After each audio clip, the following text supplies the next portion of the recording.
Hay consenso en que la sombra de la recesión se cierne sobre la economía mundial.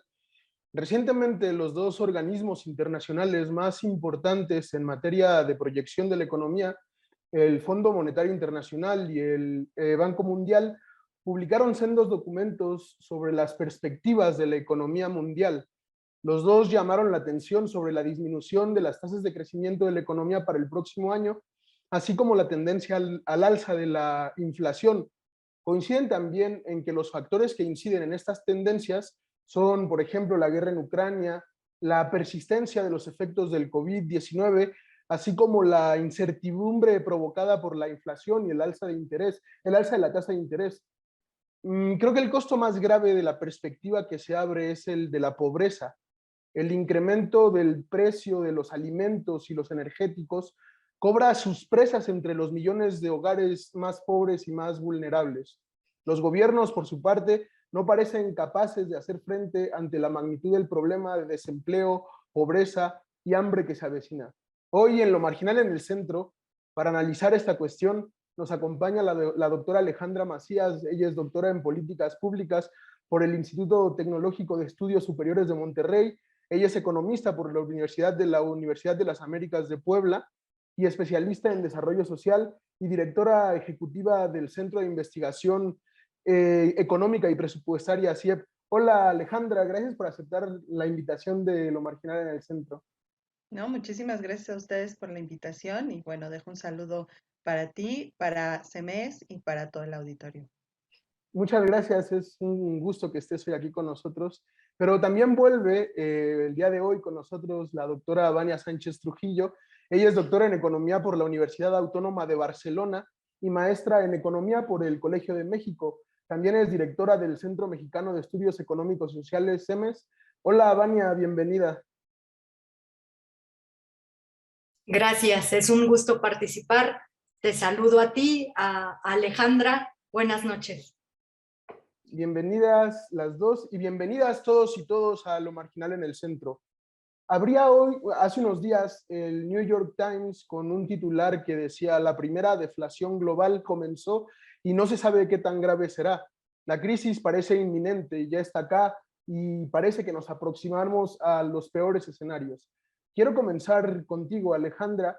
¿Qué escenario vislumbran los organismos internacionales en materia económica? Bueno, muchas gracias por la pregunta. Lo que estamos viendo es que las proyecciones de crecimiento están por debajo de lo que el mismo gobierno estima para este año y para el próximo, ¿no? ¿Y cuál es realmente el problema, ¿no? De que estemos sobreestimando ese crecimiento. Yo me voy a ir al área que estudiamos desde CIEP, que son las finanzas públicas, ¿no? Y finalmente, el crecimiento que se están estimando en los criterios de política económica, pues definen en casi toda la medida los ingresos que vamos a tener durante el próximo año. ¿Y por qué nos preocupa que esté sobreestimado el crecimiento? Pues porque probablemente si no crecemos a esa tasa, que están diciendo que vamos a crecer al 3% en 2023, si no crecemos a esa tasa, pues los ingresos probablemente no sean del nivel que se están estimando. Y si no tenemos esos ingresos, pues tampoco podemos gastar como lo están estimando en el presupuesto de egresos, que por cierto, estamos en la discusión precisamente de cómo vamos a gastar esos ingresos. Entonces, bueno, en nivel internacional se van ajustando esas medidas de crecimiento cada vez más a la baja. Y finalmente, nosotros desde CIEP creemos que debería de haber escenarios. Está bien que haya un escenario positivo u optimista que crezcamos al 3%, pero ¿qué pasa si no lo hacemos, ¿no? Entonces tendríamos que tener estimaciones en medio del rango del 1.2 y el 3, y tal vez en la banda baja, que es el 1.2 de crecimiento, ¿no? Y así tendríamos un poco más de parámetros o de perspectiva para entender qué va a suceder si no crecemos al 3%. Entonces, bueno, suena raro, ya hubo una discusión sobre la ley de ingresos de la Federación, que ya se aprobó en diputados, todavía está en discusión en la Cámara de Senadores, y una de las preguntas fue, bueno, ¿y si vamos a crecer al 3% o por qué establecer el 3%? Y la Secretaría de Hacienda pues lo sigue defendiendo en parte porque Estados Unidos, dependemos de Estados Unidos y digamos los mercados en los que dependemos más pues no se muestra una desaceleración. Sin embargo, está también la sombra, ¿no?, de que Estados Unidos pueda entrar en una recesión, aunque leve, pero nos pegaría. Digo, finalmente la dependencia que tenemos hacia nuestro país del norte es bastante grande y no podemos asumir una separación, ¿no?, de esa posible recesión. Entonces, bueno, yo creo que hay que monitorear, hay que saber qué está pasando y cómo le va a pegar a la parte de las finanzas públicas en el país. Sí, Vania, los organismos internacionales se han pronunciado sobre esta crisis económica, como mencionaba hace rato, e incluso los titulares de los principales medios de comunicación, de los periódicos, coinciden en que se avecina una recesión. ¿Cómo ves tú el panorama en materia económica en el ámbito internacional en el corto o mediano plazo? Bueno, efectivamente, yo creo que son organismos que tienen suficiente información como para hacer este tipo de pronósticos. El Fondo Monetario Internacional ha pronosticado en su último informe que en los próximos meses prácticamente toda la actividad económica del mundo tendrá un freno. Dicen en sus estimaciones que alrededor de 1/3 de las economías del mundo van a registrar recesiones técnicas en su definición más clásica, ¿no? De una disminución de la actividad económica o cuando menos un no crecimiento de esta actividad económica, ¿no? A nivel mundial, el Fondo Monetario Internacional prevé que toda la economía registre una tasa de crecimiento de 2.7% este año y menor a la que había previsto originalmente, que era del 3.2%, y mucho menor que la que se registró en 2021, que fue del 6%. Y esto es preocupante porque aunque resultan tasas de crecimiento positivas, pues no podemos obviar que venimos de una tasa de crecimiento negativa, que en 2020 la economía toda decreció un 3.5%. Y bueno, a esta caída del 2020, pues cabría esperar una respuesta mayor por parte de la actividad económica en general, mayor dinamismo. Y sin embargo, bueno, el crecimiento que se esperaba para este año era de 4.4% y se está registrando un 2.7%. Y la economía en general, entonces, se está enfriando y esto sin duda es preocupante por sus consecuencias. Por ejemplo, para el caso de México, que la doctora Alejandra Macías hacía énfasis en cómo le pegaría a las finanzas públicas. Y en este escenario de enfriamiento mundial coinciden pues varios organismos, algunos ya los mencionabas, el Banco Mundial, el Fondo Monetario Internacional, pero están en la misma tónica la OCDE, la CEPAL, algunas calificadoras privadas, JP Morgan, Standard & Poor's, el Deutsche Bank, por ejemplo, pronostica ya lo mismo para el caso europeo. Y bueno, este escenario es inmediato, pues, esta recesión, ¿no? Y bueno, en general se destaca la enorme incertidumbre en torno a la economía, ¿no? Las altísimas tasas de inflación que no se habían registrado cuando menos en la última década de la economía, la depreciación de las monedas nacionales y la apreciación, el fortalecimiento del dólar, la alza de las tasas de interés, y esto implica un incremento gigantesco para la deuda. La doctora Alejandra seguramente nos podrá referir con mayor acuciosidad el problema de la deuda en México, pero evidentemente una apreciación del dólar junto con un incremento de las tasas de interés, pues deja a los países un margen fiscal muy pequeño para hacer políticas. Y bueno, en general se señala la desaceleración de las grandes economías del mundo, las que van jalando, pues finalmente a todas las economías dependientes, el resto de las economías, y si ellas se desaceleran, inevitablemente arrastrarán al resto de los países por la misma senda. Para México también los pronósticos se han reducido dramáticamente. Se estima que este año se crecerá 2.4% y el próximo 1.5%. Y ahí está la diferencia que ya mencionaba la doctora Alejandra en relación con lo que se espera por parte de los organismos públicos, por parte del gobierno federal. Y bueno, es eso lo que el problema, el pronóstico que están haciendo, y que parece además que a medida que se acaba el año se van cumpliendo estos pronósticos de enfriamiento de la economía global.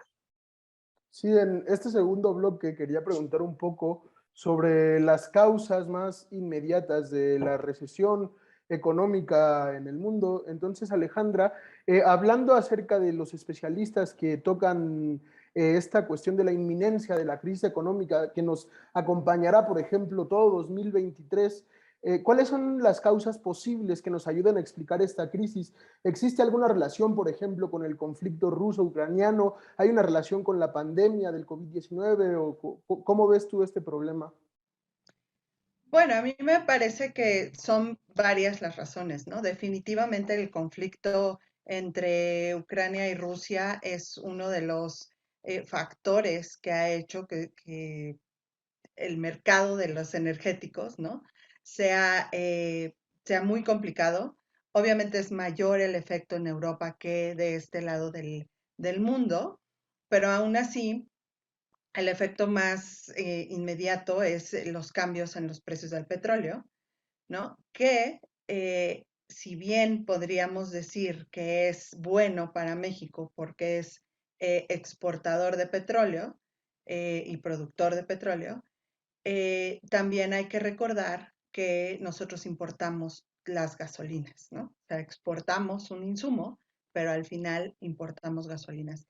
Y eso encarece este producto para todos los mexicanos. Y lo que ha hecho el gobierno es decidir contener el precio de las gasolinas al público a través de estímulos fiscales, ¿no?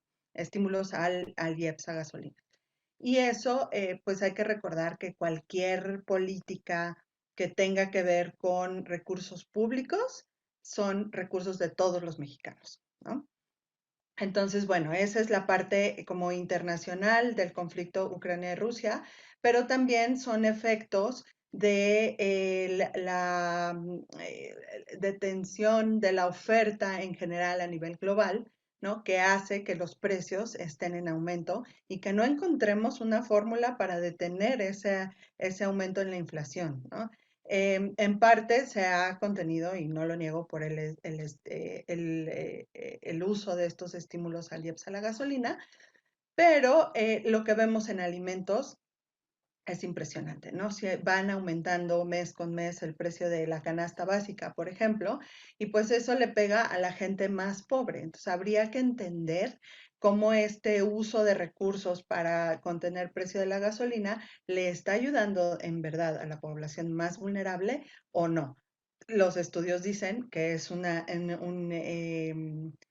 medida regresiva. Esto quiere decir que nos ayuda más a los que tenemos más en vez de ayudar a los que tienen menos. Y no hay políticas públicas porque no hay recursos, ¿no? Para hacer un programa que dé atención a esta población en cuanto a la nutrición, en cuanto a que puedan adquirir una canasta básica.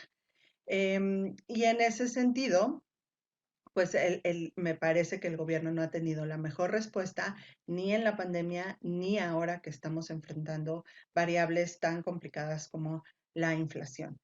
Ahora, entonces se juntan, ¿no? Como todos los efectos, que hubo efectos inmediatos por la pandemia, pero también hay efectos en mediano y largo plazo, y después viene la guerra, y eso hace que se mezclen un conjunto de variables económicas que nos ponen en la situación en la que estamos. Ahora, ¿qué llama la atención? Que no hay esas medidas para poder salir de alguna manera de esta crisis. Lo mencionaba, ¿no? La parte de políticas para atender a los más vulnerables. Todo se atiende a través de transferencias monetarias, lo cual no quiere decir que se vaya a paliar los efectos tanto de la pandemia como ahora de la inflación. Y después traemos como solución el aumento en tasas de interés, que lo que estamos viendo para 2023 es que el costo de la deuda se aumentó 30%, ¿no? Y ese costo de la deuda pues nos deja, junto con pensiones, junto con el gasto federalizado y lo que se transfiere a Pemex, pues nos deja con un espacio fiscal súper pequeño para poder hacer otra política pública, para poder invertir en salud, en educación, que educación es una de las áreas más olvidadas en estos últimos años. Y bueno, no estamos atendiendo los efectos a mediano y largo plazo de la pandemia. Entonces, puedo hablar de la deuda en otro segmento. Yo por el momento aquí lo dejaría. Sí, sí. Vania, te quería hacer la misma pregunta un poco en este juego de variables existentes, como la pandemia del COVID-19, el conflicto entre Rusia y Ucrania. ¿Cuáles verías tú como las causas de la crisis y si hay una relación entre esta crisis que se avecina, que ya está aquí, que se consolidó, que se está consolidando en este semestre de 2022? ¿Hay una relación entre esta crisis y el conflicto entre Rusia y Ucrania? Bueno, no hay duda de que todo lo ocurrido recientemente, desde el COVID, las medidas de distanciamiento social, que incluso pues no han terminado. Recordemos que ahora mismo está vigente la política humanista, de verdad humanista, que ha instrumentado el gobierno chino de cero COVID, y que eso pues ha tenido sus costos. También el incremento de los costos asociados pues a la interrupción de las cadenas de suministros y efectivamente la guerra en Ucrania y sobre todo las sanciones que les impuso el bloque de la OTAN a la economía rusa. Todo ello ha contribuido a ahondar la crisis económica, pero evidentemente no son la causa última de la crisis económica. Tampoco lo es la guerra en Ucrania, porque se ha señalado particularmente a este conflicto como la causa de la crisis y particularmente de la inflación, y tampoco eso es cierto. La inflación venía despuntando desde antes de que se detonara el conflicto militar en el este de Europa, pues precisamente como resultado del shock de oferta que se sufrió en la economía mundial a causa de la crisis del COVID. En general, pues la causa última de la crisis tiene que ver con el funcionamiento mismo de la economía capitalista. La economía capitalista tiene un funcionamiento cíclico, porque la producción en realidad, en la oferta, es resultado de decisiones de cada productor, de cada inversionista, y de este modo la producción social, la oferta pues solo coincide con la demanda de manera casual, ¿no? Y bueno, provoca que todo el sistema vaya acumulando desequilibrios hasta que los desequilibrios se vuelven insostenibles y se sobreviene una crisis que es el mecanismo del sistema para volver a equilibrar pues todos los factores que contribuyen al funcionamiento de la economía. Y bueno, hay que decir, las crisis en general se han vuelto cada vez más recurrentes y cada vez más profundas. Y en particular, bueno, para muchos países, como el nuestro en particular, pues la crisis, la verdad es que viene de lejos. Y efectivamente hay factores que la magnifican, y en términos mundiales la generalizan, y entonces ahora mismo pues se vuelve noticia, particularmente porque quienes la están sufriendo son los países centrales, ¿no?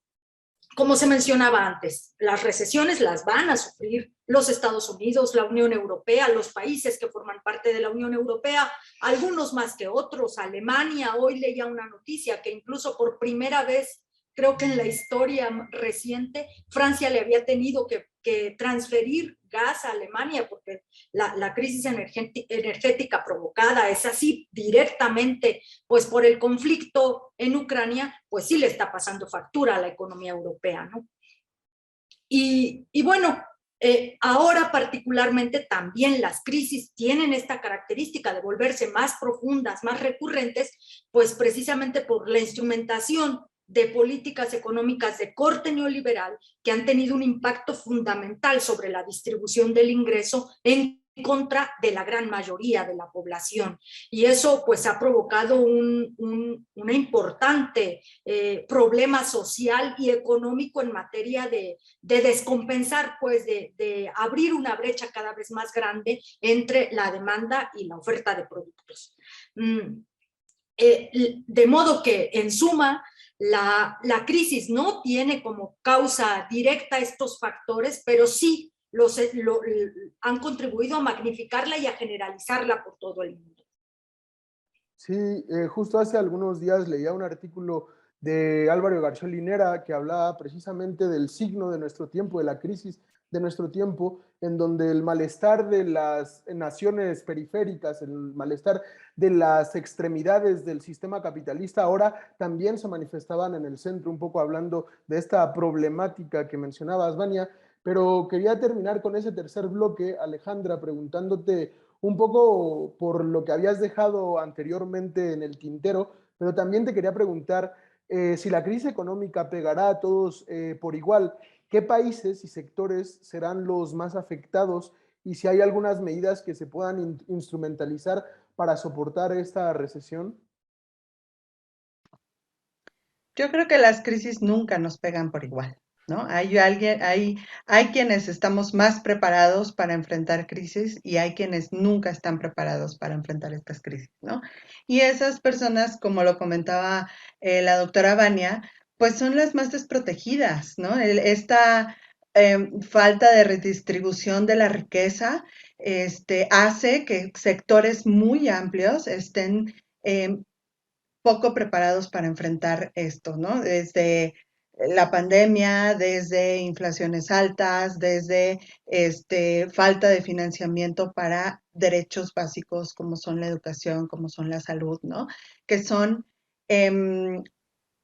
los derechos que van a ser o que van a generar oportunidades para estas poblaciones, ¿no? Entonces, definitivamente los que van a sufrir más esta crisis, pues van a ser esa población un poco olvidada, ¿no? Siempre. Ahora, desde nuestra perspectiva en CIEP, el presupuesto debe ser la herramienta para redistribuir la riqueza.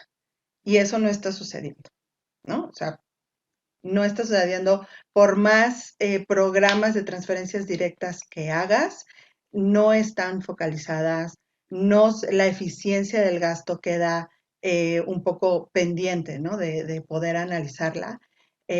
Creo que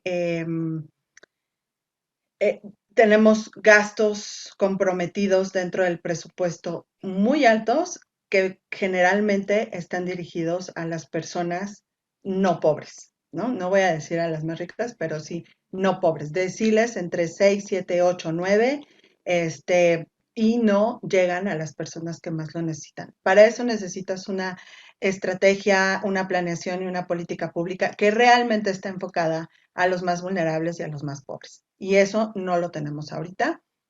Nosotros desde CIEP insistimos en que el presupuesto tiene que ser la herramienta para atender a esa población, ¿no?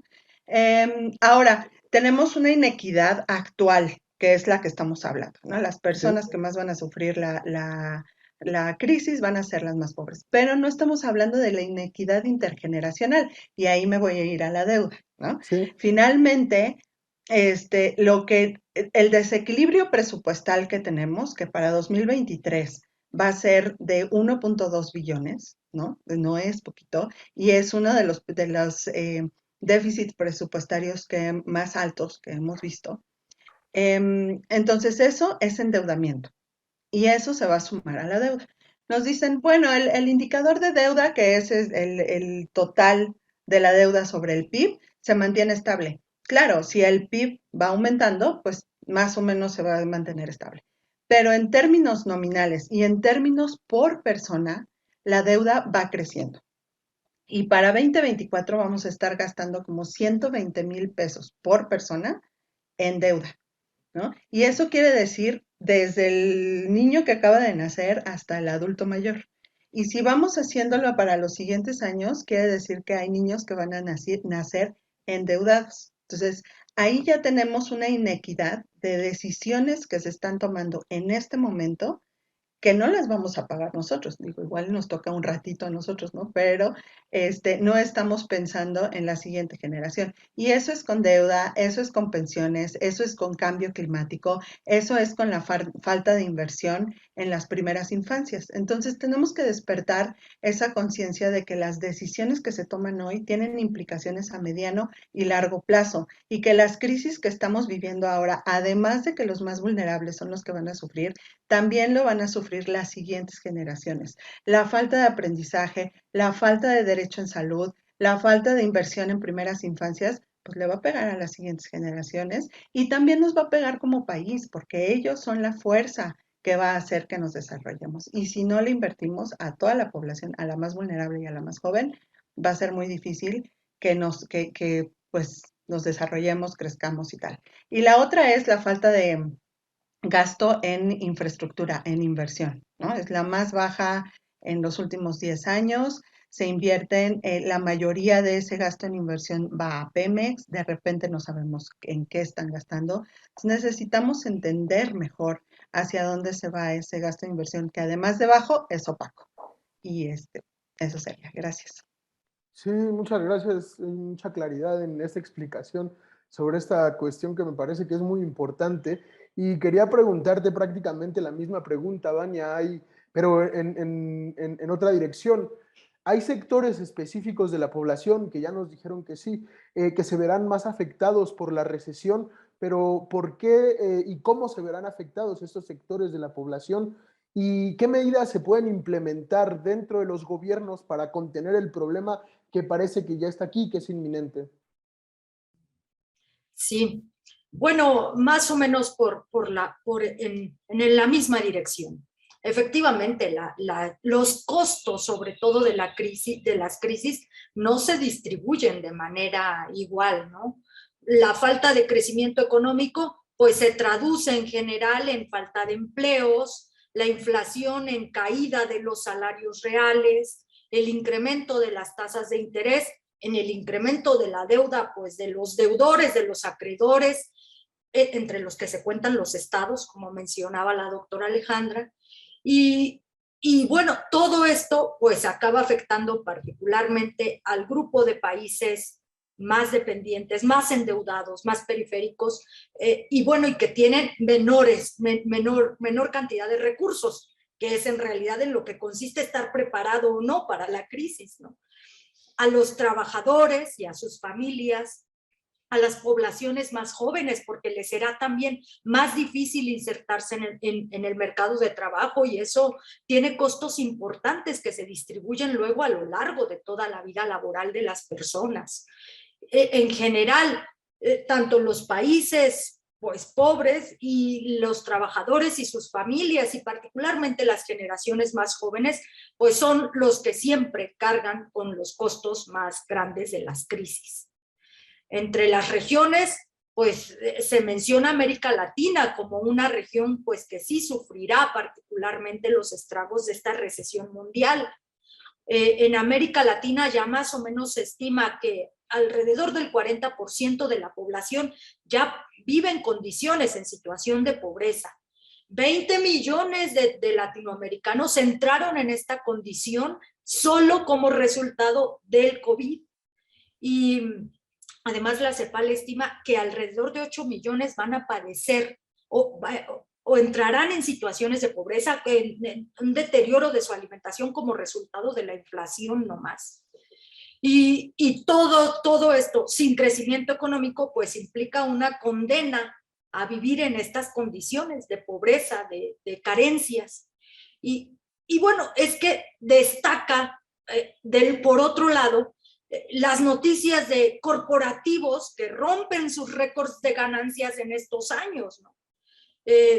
La Oxfam señaló muy puntualmente que solo después de 9 meses de haberse iniciado la pandemia, o sea, en enero del 2021, los mega ricos del mundo ya estaban recuperados, es decir, sus pérdidas como resultado de la pandemia eran de cero, cuando vemos por el otro lado que solo en América Latina 20 millones de personas se sumaron a las filas de la pobreza. Bueno, y los organismos internacionales en general pues hacen recomendaciones importantes a tomarse en el corto plazo de manera inmediata pues para paliar estas situaciones de hambre, de empobrecimiento de las masas de trabajadores. Me llamó la atención, por ejemplo, una que se hacía para el caso específico de México y en relación con lo que señalaba la doctora Alejandra, sobre precisamente que en lugar de subsidiar las gasolinas, se pudieran hacer políticas más focalizadas pues en los sectores más vulnerables. Por ejemplo, decían ellos, mediante subsidios a la electricidad en las zonas precisamente pues donde hay bolsones de pobreza importantes. En general, pues son paliativos de este tipo, ¿no? Animados además, creo, en gran parte, pues por el temor que le tienen a los movimientos sociales que estas situaciones despiertan, como estamos viendo en Europa, ¿no? Pero el problema estructural, yo creo que en el corto plazo, pues hay que exigir que los costos de la crisis se distribuyan un poco de manera menos desigual, que no se dejen caer con toda su fuerza en la población más vulnerable mediante políticas como las que señalaba la doctora Alejandra, ¿no? Pero creo que en general sí necesitamos crear un proyecto de nación, un frente común de todos los sectores, en la que todos los sectores estén representados, pero poniendo énfasis sobre todo en la necesidad de un mundo con mayor justicia social, con menor desigualdad económica. Las estimaciones de Oxfam son abrumadoras. En su último reporte, titulado así, Las desigualdades matan, se señala que alrededor de una persona por causa de la desigualdad muere cada 4 segundos. Eso significa que a causa de la desigualdad en el mundo están falleciendo 21,000 personas.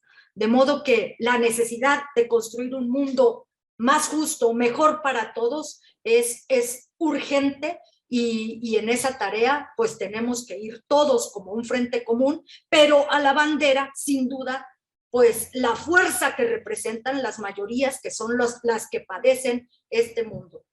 Eso es todo, Aquiles.